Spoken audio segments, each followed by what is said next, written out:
আমাদের টাকার দরকার, আমরা সঞ্চয় ভেঙে খাবো, 1 মাস 2 মাস 3 মাস যতদিন পারি ততদিন না খেয়ে থাকবো, রোজা রাখবো, চিল্লায় যাবো, তারপর আপনারা টাকা পাঠাবেন না। দেখি এই সরকার কতটা চলতে পারে এই রিমিটেন্স ছাড়া। শিক্ষার্থীদের উপর আইন শৃঙ্খলা রক্ষাকারী বাহিনীর মানবাধিকার লঙ্ঘনের প্রমাণ পেয়েছে জাতিসংঘ।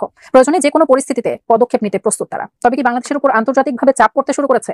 বাংলাদেশের সামগ্রিক পরিস্থিতি নিয়ে গোটা বিশ্ব উদ্বিগ্ন এবং বিশ্বের নানা প্রান্তে ছাত্রদের পক্ষে সমর্থন জানানোর যে প্রক্রিয়া সেটা অব্যাহত রয়েছে। গণগ্রেফতার বন্ধে বাংলাদেশকে আবারও বার্তা দিয়েছে আন্তর্জাতিক মানবাধিকার সংস্থা অ্যামনেস্টি ইন্টারন্যাশনাল। কি সেই বার্তা? আন্দোলনরত শিক্ষার্থীদের উপর নিরাপত্তা বাহিনীর অতিরিক্ত শক্তি প্রয়োগ ও মানবাধিকার লঙ্ঘনের বিশ্বাসযোগ্য তথ্য প্রমাণও পেয়েছে বলে।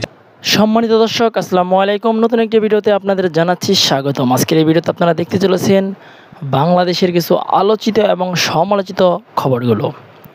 সেই সাথে যে ভিডিওর অংশ বিশেষ দেখিয়ে ভিডিওগুলো শুরু করেছিলাম, সেই ভিডিওগুলো আপনারা বিস্তারিতর মাধ্যমে একের পর এক দেখতে পারবেন। তার জন্য ভিডিওটি স্কিপ না করে আশা করি সম্পূর্ণ দেখবেন, তাহলে সব কিছু বুঝতে পারবেন।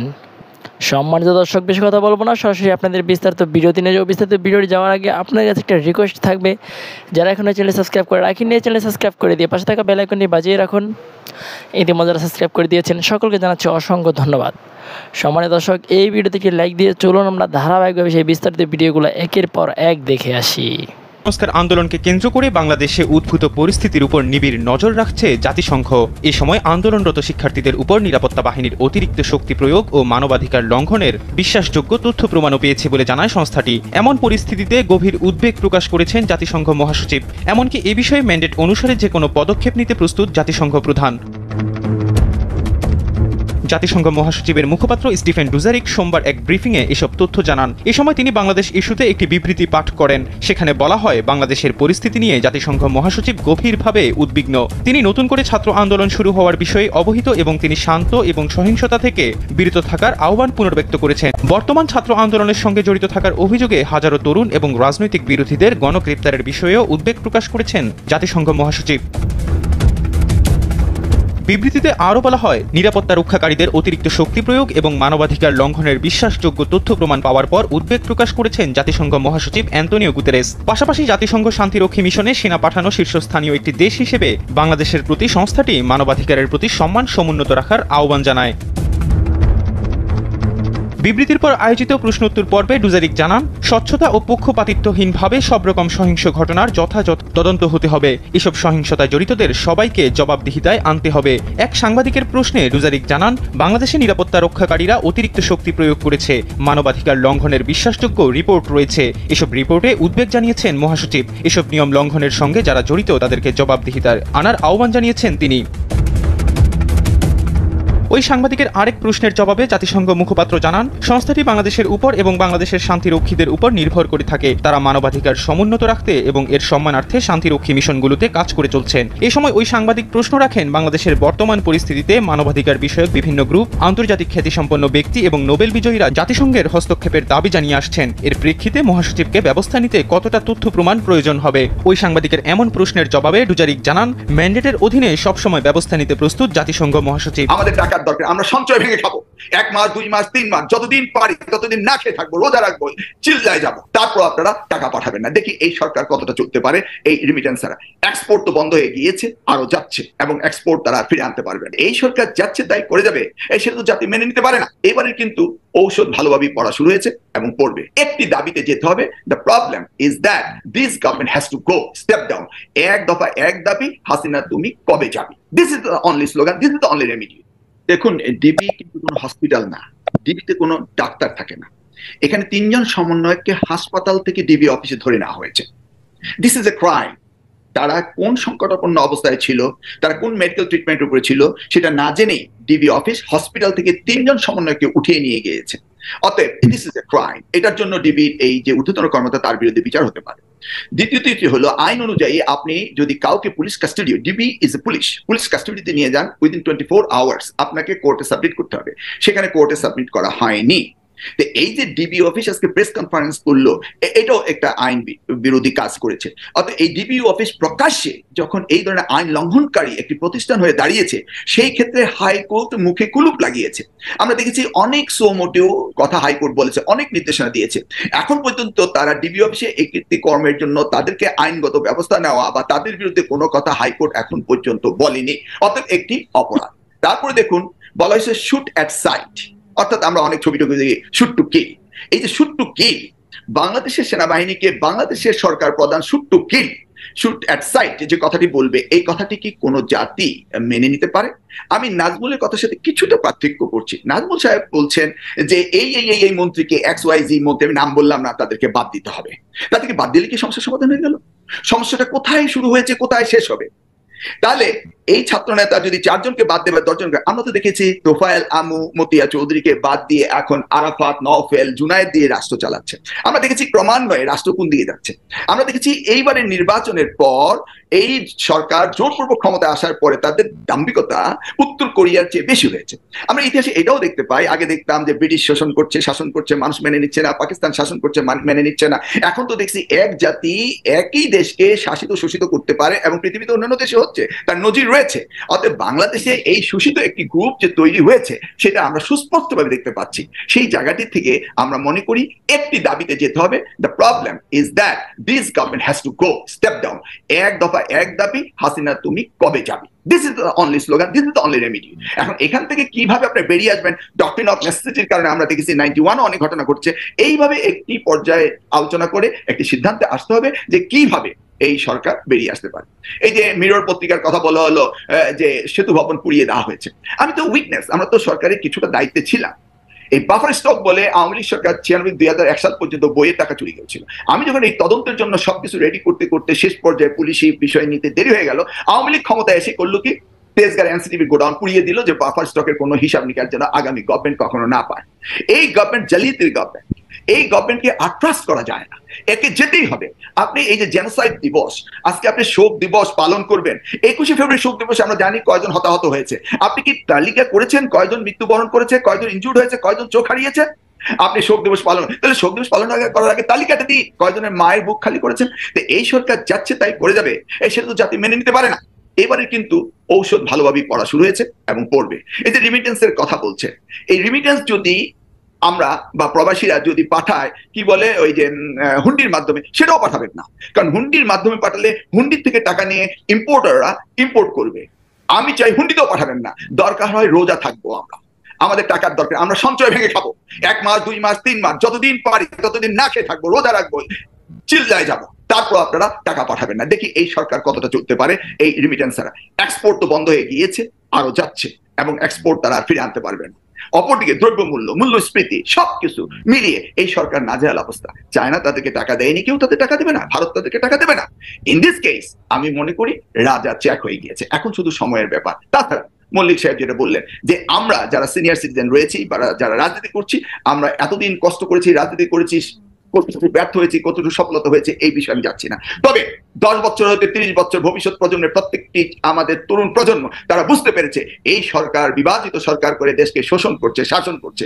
তারা যেহেতু বুঝেছে, অতএব আর আপনি তাদেরকে রুখে দাঁড়াতে পারবেন না। নিশ্চিত এই সরকার পতন হবে, এটা নিয়ে দুশ্চিন্তার কোনো কারণ নেই। আজকে র্যাবের কথা বলছেন, র্যাবকে স্যাংশন দিয়েছে, সেনাবাহিনীকে স্যাংশন দেয়নি, United nation peace keeping code থেকে বাদ দেয়নি। কিন্তু দেখেছেন ইউনাইটেড নেশনস এর ইকুইপমেন্টস নিয়ে তারা কিভাবে সাধারণ জনগণের উপর ঝাঁপিয়ে পড়েছে। আমি যদি প্রশ্ন করি আজকে এই র্যাব কারা, র্যাব হলো চৌকস সেনাবাহিনী, বিমান বাহিনী, নৌবাহিনী, পুলিশ বাহিনী, যারা চৌকস অফিসার, তাদেরকে নিয়ে তো অনেকগুলো বিপদ, অনেকগুলো আপদ, অনেকগুলো বালা, অনেকগুলো মুসিবত, সীমাহীন সংকট, চারিদিক থেকে একেবারে অক্টোপাস যেভাবে তার শিকারকে ধরে, ঠিক ওইভাবে আওয়ামী লীগ সরকারকে এখন দেশি এবং বিদেশি যে বিভিন্ন মহল রয়েছে তারা চেপে ধরেছে। সরকার এতকাল যে বিষয়গুলো নিয়ে গর্ব করেছে, যেমন তাদের অর্থনৈতিক সমৃদ্ধি, অনেক টাকা তাদের আছে, বাংলাদেশ ব্যাংক ভরা শুধু রিজার্ভ আর রিজার্ভ, এটি এখন এমন স্পর্শকাতর অবস্থায় আসছে, আমি সিরিয়ালি বলে যাচ্ছি, যে গত প্রায় 1 মাস ধরে বাংলাদেশ ব্যাংক এই মুহূর্তে তাদের যে কত টাকা আছে ফরেন রিজার্ভ, এই তথ্য আগে যেভাবে প্রকাশ করতে গত 1 মাস ধরে তারা সেটা প্রকাশ করছে না। এবং এর আগে বাংলাদেশ ব্যাংকে সাংবাদিক প্রবেশ নিষিদ্ধ করে দেওয়া হয়েছিল, এবং এই অবরোধ হরতাল কোনো কিছু চলছে না, খালি কমপ্লিট একটা শাটডাউন চলছে ছাত্রদের। এই পুরো পরিস্থিতিতে সরকার এতটা নাজুক অবস্থায় পড়েছে যে কন্টিনিউয়াসলি শাটডাউন মোকাবেলা করার জন্য কারফিউ দিয়ে পরিস্থিতি শান্ত রাখার চেষ্টা করা হচ্ছে। ব্যাংক, বিমা থেকে শুরু করে রাস্তাঘাট, রেল, ব্রিজ, কালভার্ট সব বন্ধ করে দেওয়া হয়েছে। 1971 সনে রেলপথ বন্ধ ছিল কয়দিন আমি জানি না, কিংবা আমাদের দেশে যত মানে আন্দোলন সংগ্রাম হয়েছে, বিআরটিসির বাস এবং রেল চলেছে, এখন সব বন্ধ। এইভাবে ব্যাংক বন্ধ থেকেছে দিনের পর দিন। এরকম ঘটনা কখনো ঘটে না। এতে বোঝার চেষ্টা করেন যে বাংলাদেশ ব্যাংক এবং সরকার এই মুহূর্তে কতটা চাপের মধ্যে আছে, যার প্রেক্ষিতে যেই দিন ব্যাংক খুললো সেই দিনই প্রাইভেট ব্যাংকগুলোকে 25,000 কোটি টাকা কেন্দ্রীয় ব্যাংক লোন দিল, ঋণ দিল ব্যাংকগুলোর তারল্য ঠিক রাখার জন্য।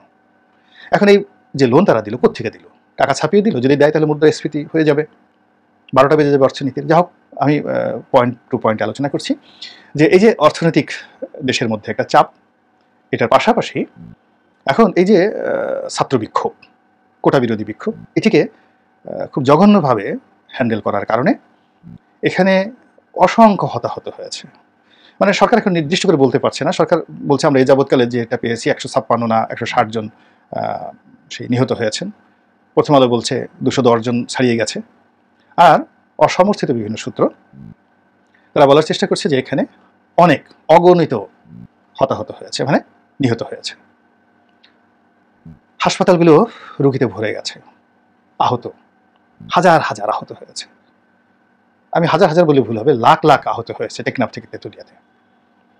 ঘরে বাড়ি সব জায়গাতে মানে রক্তের হোলি খেলা চলছে। পরিস্থিতি সরকার কিন্তু সামাল দিতে পারছে না। এবং কিছু হত্যাকাণ্ড, কিছু আক্রমণ এবং কিছু শক্তি প্রয়োগ এতটা নির্মম, এতটা নিষ্ঠুরভাবে হয়েছে, যেগুলোর ভিডিও ফুটেজ সামাজিক মাধ্যম হয়ে দেশে এবং দেশের বাইরের মূল ধারার গণমাধ্যমে ছড়িয়ে পড়েছে।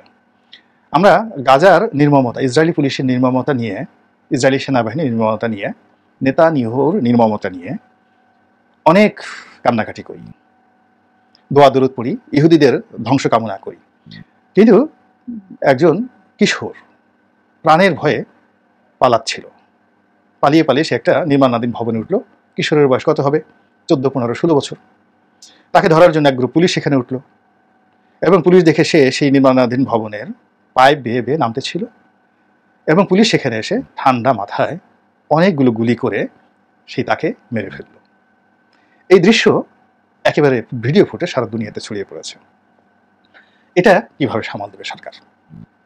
জাতিসংঘের মানবাধিকার কমিশন, মানে জাতিসংঘের মহাসচিব এবং মানবাধিকারের যে চিফ মানবাধিকার কমিশনার, মার্কিন স্টেট ডিপার্টমেন্ট, ইউরোপীয় পার্লামেন্ট, অ্যামনেস্টি ইন্টারন্যাশনাল, বিশ্বের প্রধানতম গণমাধ্যম, বুদ্ধিজীবী, কবি, সাহিত্যিক সব যুগপৎভাবে এমনভাবে আওয়ামী লীগ সরকারের বিরুদ্ধে নেমেছে এবং এতটা নির্মম নিষ্ঠুরভাবে প্রচার করা হচ্ছে যেটি সামাল দেওয়া, সহ্য করা, শোনা আওয়ামী লীগের পক্ষে বলতে গেলে অসম্ভব। অথচ বিশ্ব এখন এমন যে ইচ্ছা করলে আপনি চোখ বুজে থাকতে পারেন না, ইচ্ছা করলে আপনি কান বন্ধ করতে থাকতে পারেন না। এখন মমতা ব্যানার্জি শেখ হাসিনার বিরুদ্ধে কথা বলছেন, বাংলাদেশের বিরুদ্ধে কথা বলছেন, ব্রিটিশ পার্লামেন্টে বাংলাদেশ নিয়ে কথাবার্তা হচ্ছে। এর বাইরে আমেরিকা তার আগের যে রূপ, সেই রূপ নিয়ে আবার বাংলাদেশের বিরুদ্ধে তারা কথাবার্তা বলছে। অন্যদিকে দেশে যারা ব্যবসায়ী সমাজ, সেটা গার্মেন্টস ব্যবসায়ী হোক, লেদার ব্যবসায়ী, ট্যানারি ব্যবসায়ী হোক, এক্সপোর্ট ওরিয়েন্টেড হোক, ইম্পোর্ট ওরিয়েন্টেড হোক, তাদের মধ্যে রীতিমতো ক্ষোভের আগুন দাও দাও করে জ্বলছে। ধরুন একজন ইম্পোর্টার, সে ব্যাংক থেকে ঋণ নিয়ে চট্টগ্রাম বন্দরে ধরেন 20 কোটি টাকার পণ্য আমদানি করেছে এবং 20 কোটি টাকার পণ্য 1 মাস যাবত সেখানে পড়ে আছে, সে খালাস করতে পারছে না। যে লাভ করার কথা সে চিন্তা করেছিল, লাভ তো দূরের কথা, উল্টো আরও দেখা গেল 10 কোটি টাকা লোকসানের মধ্যে পড়েছে। তার কাছে গিয়ে আপনি কি বলবেন? যে গার্মেন্টস কোম্পানির মালিক, যার কোম্পানিতে 2,000 লোক চাকরি করে, 20,000 লোক চাকরি করে, এমন কোম্পানি আছে 50,000 কর্মচারী আছে গার্মেন্টস কোম্পানি, তো তাকে তো মাসের শেষে বেতন দিতে হবে। বেতন সে কোথায় পাবে?